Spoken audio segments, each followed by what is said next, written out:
Up until this point in my life, I really didn't like or love myself, and honestly, I could go as far to say that I hated myself. A lot of what I did, how I acted, how I showed up in the world, how I interacted with the world and with other people really reflected that. And since I was 12, I struggled with my mental health. I struggled with self-harm, suicidal thoughts and ideations and attempts, and even drug use. And I also was just making choices that were really dangerous and put me in harm and had little regard for my overall safety and well-being. And I felt insecure in so many ways about how I looked, about my existence. And I just really didn't know my worth or my value. And I felt really worthless. I just didn't want to live anymore, to put it simply, to wrap it all in a bow. And for a lot of my life, I felt like a shell of myself, but this was something that I further realized when I was about in 9th grade. So around like 16, 17, I felt like a shell of myself. I really felt disconnected to who I truly was. Reflecting back on all of this, I see how much shame has controlled my life, and even still to this day. There's this scene in a movie called The Edge of 17, and in the movie there's this main character, Nadine, and she's talking to her brother in one scene, and then she's also talking to her friend in another scene. And there's these quotes in the movie that really stuck with me in the times when I watched it, like the first time I watched it back when I was like 15 or 16, because it came out, I think, in 2017. It's a great movie, by the way. It's a really great movie. If you haven't watched it, I really recommend it. But what she says really perfectly captured how I was feeling for a lot of my life. A despair that I thought would never go away. And I thought I had to live this way and feel this way for the rest of my life. It's the type of pain that has you questioning why you're alive and if you're even worthy of living. Questioning if anybody ever loves and cares about you, and you don't even love and care about yourself. And I just desperately wanted somebody to pour that love and that care into me to prove that I'm worthy and to feel worthy. And honestly, I was so young too, and it's actually super heartbreaking looking back at those times in my life, and even now just sitting with those feelings in my body. But the quote reads, and I'm gonna read it from my computer. You know, ever since we were little, I would get this feeling like I'm floating outside of my body, looking down on myself, and I hate what I see, how I'm acting, the way I sound, and I don't know how to change it. And I'm so scared that the feeling is never gonna go away. And then there's another quote that I'm gonna read. I had the worst thought. I have to spend the rest of my life with myself. But fast forward to now, and I can't say that I've mastered self-love, but I have accumulated a lot in my journey to self-love and to healing my relationship with myself. And I thought I'd make a video sharing the things that I have learned, sharing the things that I do and the things that I will continue to do as I heal my relationship with myself further, as I digest shame, and as I empower myself. But get comfy, grab some tea, grab something to drink, get a snack, and we're gonna dive right into the meat and the potatoes of this video. So let's dive in, bitch, period. Okay, I fixed my camera position. This is so much better. Now I don't have to like hyperextending. But I have so many notes that I'm gonna be reading. So if you see my eye shifting, that's exactly what I'm doing. And I'm holding my crystal because, babe, before I started this video, I was feeling insecure, but it's okay. It's okay. So before diving in to the actual meat and the potatoes of learning to love yourself, I'd say that is something that I guess helped me be guided to this process, this journey, and my spiritual journey. We all have a spirit team, we all have ancestors, we all have angels, we all have, you know, the divine orchestrating things, moving things, so, you know, we can live the life that we're meant to live and live a fulfilling life. The first thing that I will say is to declare out loud that you are ready and willing to put in the work to love yourself, that you are ready to love yourself, that you're ready to heal your relationship with yourself, that you are ready to heal and work with and meet your inner child. And I say this because going back to the first time that I was introduced to inner child healing and seeing things from a bird eye perspective now, everything works out the way that it's meant to. You are introduced to these types of concepts when you are on a soul level ready, when the universe knows that you're ready. So chances are, if you are seeing this video, there is a higher power, there is your soul, there's your ancestors that are pulling the strings in the background, kind of like nudging you that you are ready to embark on this journey. And when I was first introduced to inner child healing, and this was after I not lost, but I stopped being friends with the friends that I was friends with. How many times can I say friends? That I was friends with for, majority of like my high school years, even though that's a whole, whatever. And I discovered this through TikTok on a TikTok live, right? And just in that moment, I really resonated with inner child healing and just the suppressed pain and the suppressed trauma. And just, I don't even remember fully what she was saying. This was back in like spring of 2022. I wish I remembered the girl who actually was live that I was watching. And I hope, like, girl, I hope you're doing great. But just in that moment, I really resonated with inner child healing. It felt like my inner child was being heard in that moment. Basically, like, the algorithm wants you to heal, basically. And the algorithm is your subconscious. Okay. I would say step number one is to get to the root reason of why you don't love yourself, why you might hate yourself in the first place. Now, this process is basically like shadow work. It's getting to the root of your emotional pain and your beliefs and your trauma and just digging into the shadow aspects. And basically your shadow self is the part of you that stores all of the things that you try to forget mentally, but your body still remembers. It's all of the things that you run away from. It's all of the things that you ignore and avoid. And that's emotional pain. That's memories, that's trauma, that's your deepest desires. It's not all, negative things, quote unquote, like your emotions. It's, like I said, your desires, your dreams that you might have abandoned or because of the world that we live in, or maybe the family that you grew up in kind of instill these limiting beliefs and these doubts within you that it's not possible, that you can't do it. And, you kind of ended up settling in your life. So the process of learning to love yourself and to heal your relationship with yourself requires you to face uncomfortable truths. The truth is, we are not born hating ourselves. This is something that we are taught. And especially if you grow up around family and just around people in general who don't have a healthy relationship with themselves, and their relationship with themselves is, they have their own self-hate, they have their own unprocessed shame, guilt, fears, all of these things. You are going to be projected onto. They are going to be projecting the things, their own shadow onto you. Learning and understanding and getting to the root of why you don't love yourself, why you hate yourself, why you believe the things that you do about yourself has a lot of layers to it. And there's a lot of core wounds that all of these layers are going to link back to.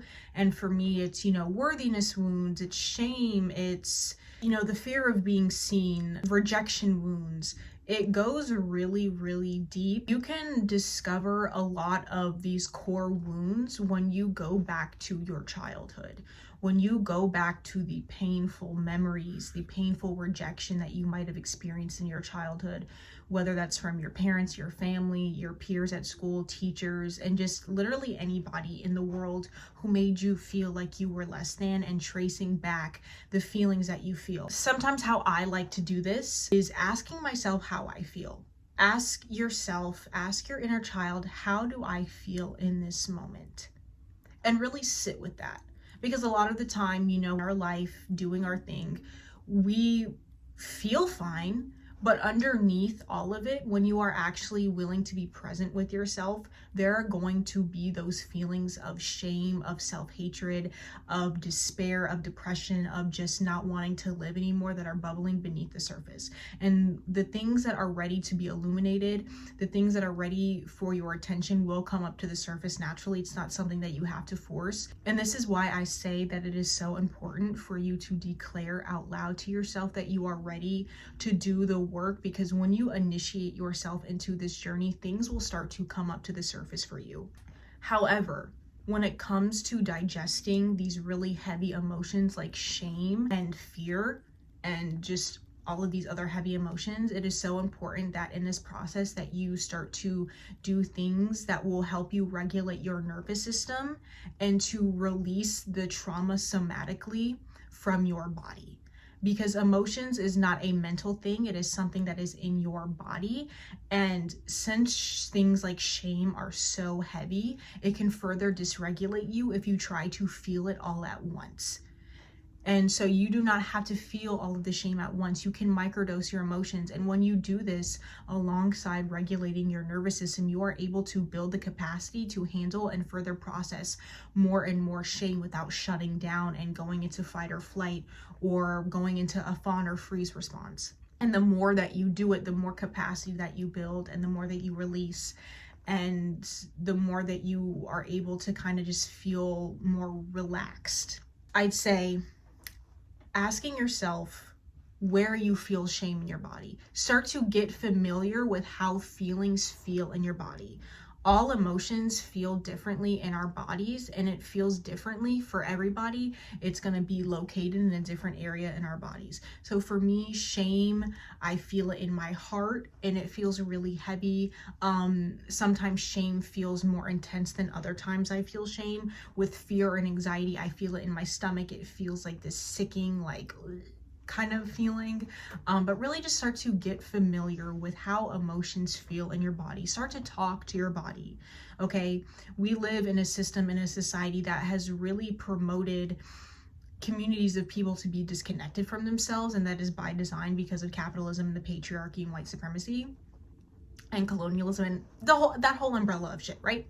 And so it is so important that we learn to come back home to our body and connect to our bodies, because like I said, emotions are held in the body, emotions are felt in the body.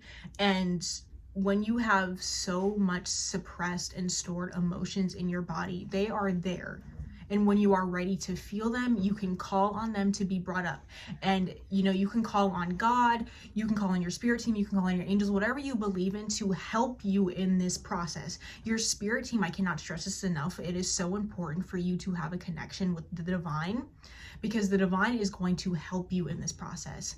The divine can help uproot and bring up what is ready to be faced. And you can literally say out loud, God, universe, soul, higher self, please surface and bring up any suppressed emotions, any stored trauma, any memories, anything of that nature to be brought up to the surface, because I am ready to face it. I am ready to feel it. I am ready to process it. I am ready to nurture it. I am ready to validate it. And it will happen. Trust and believe, okay? But even when that happens, sit with it in your body. Ask yourself, how am I feeling and where am I feeling this emotion? Label your emotion, okay? Label and, just become aware of even any thoughts that are coming up. And especially when it comes to emotions that are really heavy, like shame, at least for me, my mind, my thoughts start to pick up. My thoughts of, oh, I need to do this. Oh, I'm hungry. All of these thoughts that are trying to pull my attention to do something else so I don't have to be present with my body.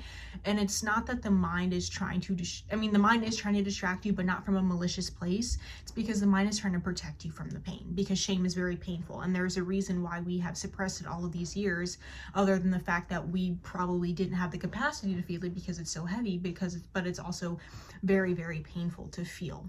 Connecting back to your body And getting familiar with how emotions feel in your body is a process within itself. So this is why it is so important in this process of coming back home to your body and starting to speak the language of your body and starting to build that relationship back up with your body. It is so important for you to be compassionate to yourself and patient, and to humanize yourself. View yourself objectively, like, okay, this is me, this is my human vessel. My human vessel has experienced a lot of pain, a lot of trauma from my childhood and just throughout my life.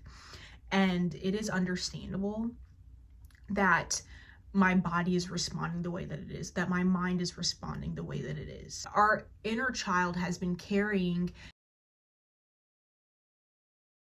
these emotions and these stories and these beliefs about themselves that have really been pulling the strings of our life. Feels and believes that they are not worthy, that they're not good enough, that they're a burden, that they, don't matter. We are going to constantly be looking outside of ourselves to kind of change that narrative. We're going to be looking for things and solutions and people and substances and careers and money and all of these things outside of ourselves to make us feel worthy and whole and complete. But at the end of the day, the only person who can truly fulfill that void is you. The money is not going to do that. The drugs aren't going to do that. The people aren't going to do that. The alcohol, none of that. It's all temporary. It's all very short-lived. And trust me, I know. So when all that stuff stops working, come back home to yourself, because that is going to be the thing that is going to provide you the most relief that you've been looking for in things outside of yourself. It is more than okay that you don't know how to be loving and compassionate to yourself and patient to yourself. Like, when I tell you that when your inner critic, you have a very loud inner critic, when you are very disconnected from your body, when you hate yourself, it's like learning to ride a bike. It's like a baby learning to walk. Okay, you're gonna fall. You're gonna scrape your knee. Your skin's gonna be on the concrete, okay? And there's gonna be blood running down your leg, right? This is a process and a journey within itself to learn something that is very foreign and out of this world to you. So you have to kind of view yourself as a child right now, learning to speak, learning to walk, learning to ride a damn bike, okay? You have to understand that it is okay not to be perfect. It is okay to screw up. When your baseline, when your normal is self-hatred, is disconnection, is looking for solution and soothing outside of yourself, you're going to feel uncomfortable. It's not going to feel right.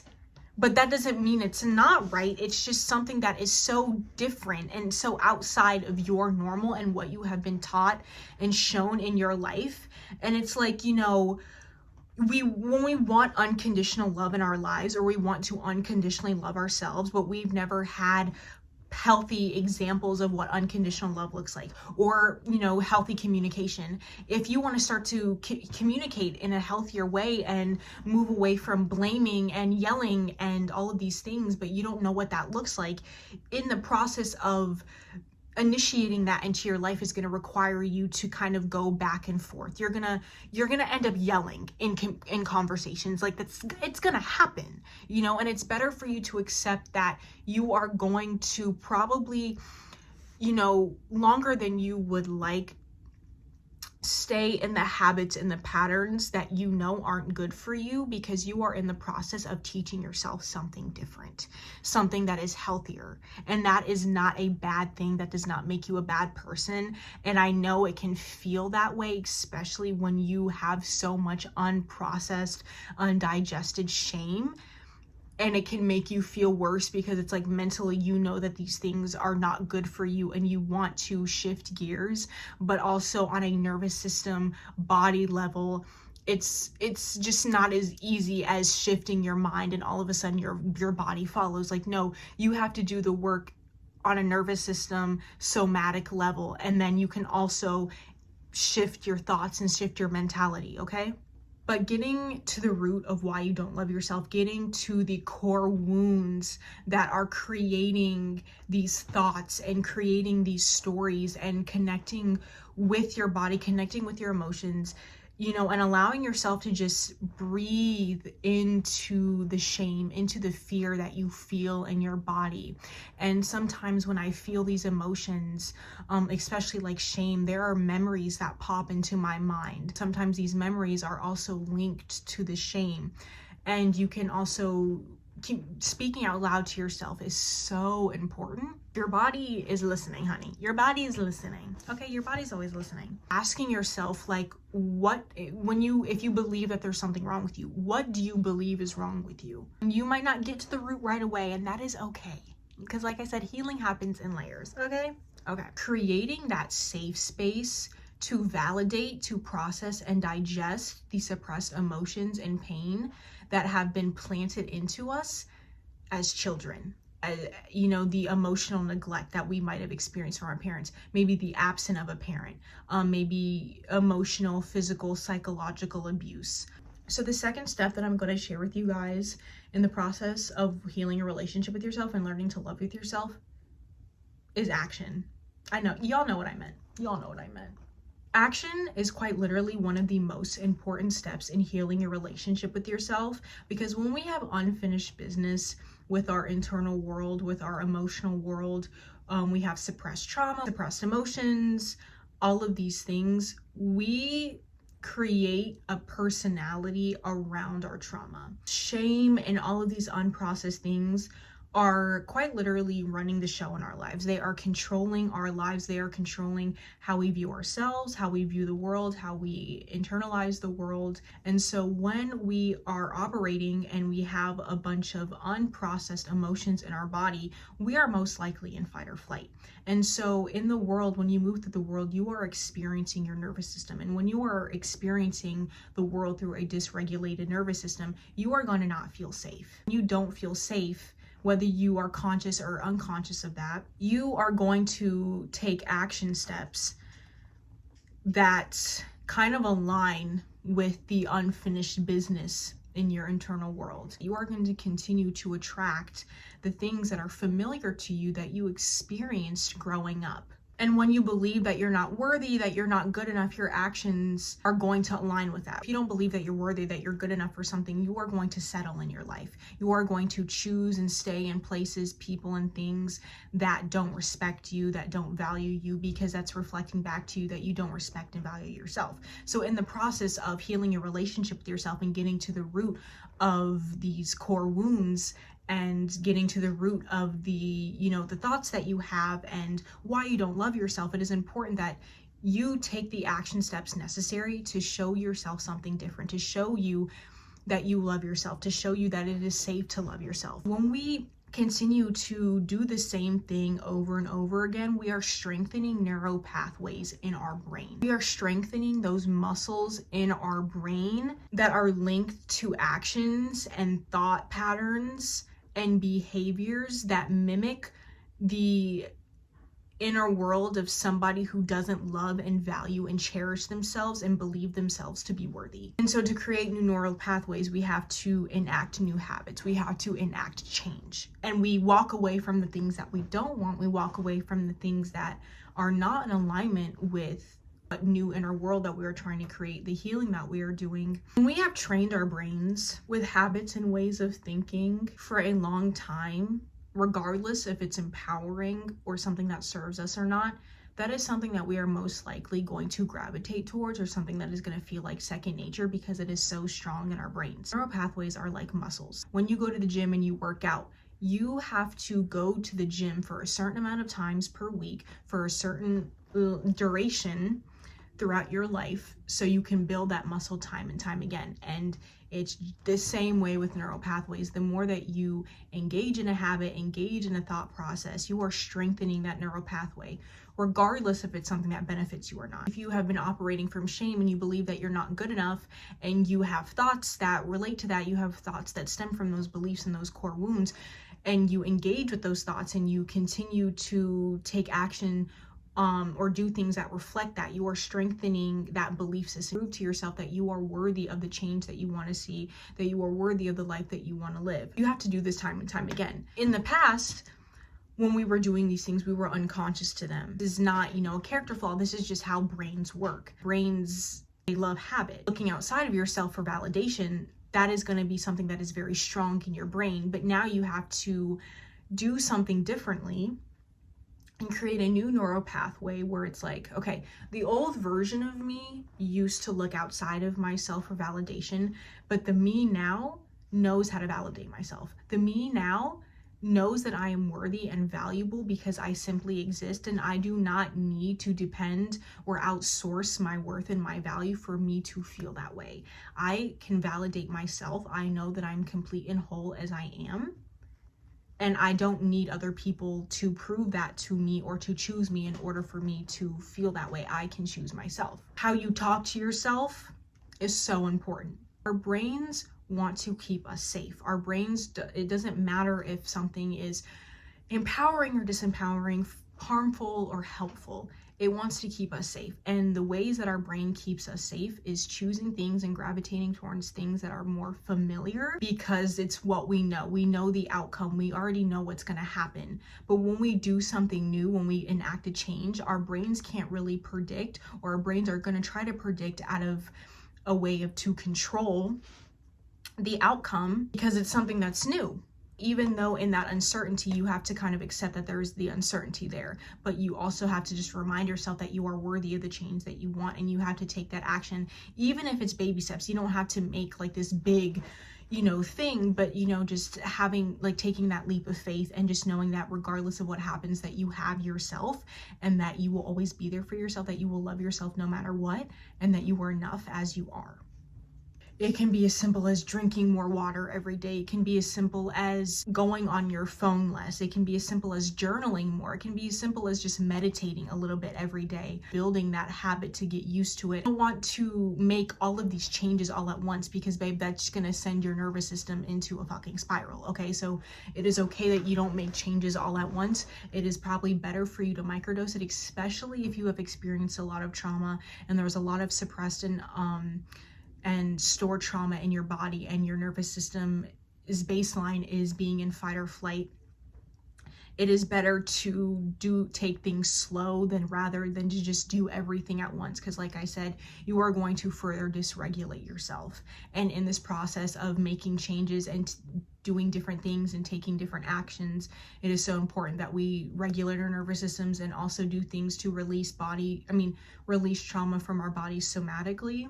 Third thing is connecting to your body. And I already mentioned this in my first step, which was getting to the root. We are taught to disconnect from our bodies. It is not natural to be disconnected from our bodies. It's not natural as human beings to be disconnected from our emotions. I learned through somebody that I really love watching on TikTok. I forgot his name, but he said that when we're very young, we are naturally in tune and connected to our bodies and our emotions. As we grow older and we are exposed to other people who don't have a healthy, positive relationship with themselves and their emotions, and we learn that feeling our emotions is not safe in our bodies, and we disconnect and we move to our head, it's a very unnatural process. And in the process of not automatically crying when we feel an emotion and rather intellectualizing it, we are stopping the process of completing the flow of feeling, and that is how we suppress our emotions. When we get triggered, or when somebody triggers the abandonment or the rejection wound in us, and we, instead of actually going within, feeling the pain, feeling these wounds, and we instead, look outside of ourselves to numb the pain or to subside the pain, or we intellectualize and we think, oh, this is just stupid and I just need to move on, we are getting in the way of our own healing. We are further suppressing and pushing down that pain and that rejection and that abandonment farther and farther into our subconscious. Things like meditation, nervous system regulation, and somatic exercises are things that can really help you connect to your body. When I would meditate, do like a body scan from my feet to the top of my head. They have guided meditations on YouTube that you can check out that will really help you in the process of doing a body scan, just checking in and tuning into the sensations, the tingling that you might feel in your legs, and also just like tuning into the heartbeat. that's something that really helps me ground. And also like having my eyes closed and just like being aware that this is my body and that I am in a room. Because when I close my eyes, or even other times, but like when I close my eyes, when I meditate or whatever, my mind, I automatically go into my mind and go into like La La Land basically, and that's not something that I really want to do. It keeps me disconnected from being in the present moment. And so when I close my eyes, I'm like, okay, my eyes are closed, my eyeballs that I see out of are behind my eyelids, and I'm just like paying attention to the darkness that I see or that is there because my eyes are closed. And like I'm just like, this is my eyelids, and I bring my awareness on my arms and I bring my awareness on my heart, and I just like really I just talk to myself. I ask myself how I'm feeling. When we connect to our bodies, it is very natural and normal that we have thoughts. I mean, we have brains. This is what we have brains for, is to think. So we are going to have thoughts. There's no real way that we can get rid of them. It's okay if it's a slow process, because we are trying to remind ourselves and reteach ourselves that it is finally safe. Growing up, when we are shamed or ignored and abandoned for expressing our emotions or expressing any pain or vulnerability or shame or just anything like that, and we're pushed away for expressing that, we learn that, if I express this emotion, this is what's going to disconnect me from the person who I'm connected to. Like my parents, is going to disconnect me from the person that I need in order to survive. And so in order for me to get my needs met, I need to suppress and shut off this part of myself, because if I express that, that's going to get me disconnected. As an adult, we learn that and we internalize that, and we do that to ourselves even after our parents do that to us. And so it is so important that we take that role of being the adult and the parent that we might have never had growing up, and be that person that learns to validate our emotions, and that learns and shows that I will still love and accept you regardless of how you feel, and not to be conditional with yourself.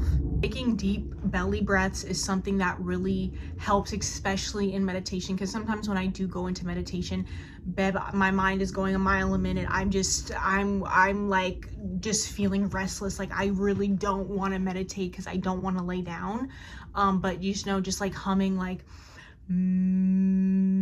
doing things like that. I love this. There are so many videos out now on ways to regulate your nervous system, ways to release trauma from your body, that I really encourage you to look up. There's also a channel on YouTube, She Breath, and the host of that channel, her name is Teresa. She has like hundreds of so many beautiful, valuable somatic and nervous system based videos that can really help you in your journey of regulating and feeling more safe and calm in your body, and just releasing that trauma, releasing that tension, and just to help you live a more fulfilling and just like softer life. I like to do the 4 in, hold for 7, and exhale for 8. Sometimes I skip the holding for 7 and I just do 4 in, 8 out. When I first started doing somatics and even nervous system regulation, it wasn't as consistently as I did now. And that's the thing with like habits. It's like, it's okay, if you don't do it all day, every day. It's just like, I did it here and there, but now it's something that it's like, okay, this is, something that's more a part of my life daily routine. That's just usually how that is for me. I am where I am now because months ago, even a few years ago, I started sprinkling these things that I do more consistently now, like journaling, more of a habit for me to be able to rely on these things a little bit more to support me in my life and support me in the direction that I want to move into. And the sun has gone down so much, y'all. Because I've gotten a lot better with connecting to my body, it is easier for me to cry and to actually hold space for these emotions without me intellectualizing them and going into my body. But honestly, intellectualizing your emotions is simply just a part of the process of reconnecting to your body, because intellectualization is a habit. It is something that we have learned, and it is something that you can unlearn. You can reteach yourself and your body to connect to your body. And it is really hard to connect to your body when you are perceiving yourself, your emotions, your internal world through a lens of shame and judgment and rejection. That can really put a wall between you and connecting to yourself, because when you are constantly judging, criticizing, and rejecting yourself, you are putting yourself in a state of fight or flight, and you do not feel safe. Your inner child does not feel safe. Your inner child's not going to trust you. So it was so important that, like I said, to be patient, to be gentle, and to be compassionate to yourself. Because when you're more compassionate to yourself, you are going to soften, and it's going to be easier for you to let your guard and your walls down towards yourself. You can have a better experience feeling your emotions, processing them, and getting to the root of it. Connecting to your body is also simply about being able to validate yourself, validate your body, validate that it is normal to feel these emotions. These emotions are a part of the human spectrum of emotions. Humanize yourself. Because when you are dehumanizing yourself, or I feel like dehumanization, for me, I mean, I know there's an official definition, but the way that I view dehumanization, or at least dehumanizing yourself, is the lack of compassion that you have towards oneself or even towards another, and not being able to see the wholeness and the completeness and the divinity of oneself and another. So in the process of learning to humanize yourself, see that you are a whole and complete human being who is not above experiencing human emotions, that is not above experiencing pain and suffering, that is not above feeling sensitive to rejection, that it is not wrong to feel that way. When you are able to slowly but surely be kind, compassionate, and validate yourself, and validate your experience, to validate your trauma, validate your pain, you are going to not only build up the capacity, not only soften up to yourself, but you are also going to heal your relationship with yourself. A lot of our relationships with ourselves are a reflection of the relationships that we have with our parents or our caregivers, or that were very prominent in the process of taking care and raising us in our earlier formal years. Touching your body is also really great, like just doing things like this, giving yourself a hug, telling yourself that I love you, that I'm here now, that I'm here to love you and protect you, that I'm here to validate you, and just, apologize and forgive yourself for all the times that you have abandoned yourself, that you've neglected yourself, all the times that you've hated yourself, all of the times that you chose and chased other people over choosing yourself. There's a lot of guilt and a lot of shame that are also around, and that can come up with seeing all the times that we have abandoned and neglected ourselves and rejected ourselves. We wanted to be chosen by other people, and we didn't see our worth and our value, and how our actions reflected that. There's no use in beating yourself up and holding that over your head. Getting in tune with your love language, like the love languages that people promote to communicate with like your romantic partner, or even your friends, to feel safe and to feel seen and to feel loved. Do that for yourself. Like, my love languages are physical touch, words of affirmation, and quality time. And I view love languages as things that were needs of ours in childhood that never truly got properly fulfilled and met. In this time in my life, now that I'm an adult, physical touching myself, like hugging myself, and words of affirmation, validating myself, reassuring myself that I'm good enough, that I'm worthy, and just kind of just being that parent that I really wanted and needed as a child. Validating that void that was created because of the lack of love and the validation and my needs not being met as a child. Sometimes you don't always know what your needs are, but this is why connecting to your body and going through these steps in this process of getting to the root of your core wounds and all of these things will also illuminate what needs that you have, and what things that you need in your life to feel loved and to feel worthy and to feel enough. There comes a time and a point in our lives when the ways that we've been living, the ways that we've been treating ourselves, the actions and the habits that we have don't serve us anymore, and they are very outdated. And that is okay. It is okay to make a change. It is okay to do something differently. It is okay to want more. It is okay to want to do things differently. It is okay to want to surround yourself with people who actually care about you and your well-being. Like I said in the beginning of this video, most likely if you are seeing this, your spirit team, your guides, the universe, your soul is asking you to do something differently because your lack of self-love has expired. The habits, your mentality is asking to be upgraded, is asking for you to do something differently. And I really hoped this video helped you guys. I really hoped that you found value in this, don't forget to give this video a thumbs up, subscribe for more content like this, and comment something below. Comment something that you took away from this video that really stuck with you, that you are going to take with you and apply it more into your day-to-day life. And I will see you guys next video. I love you. Bye.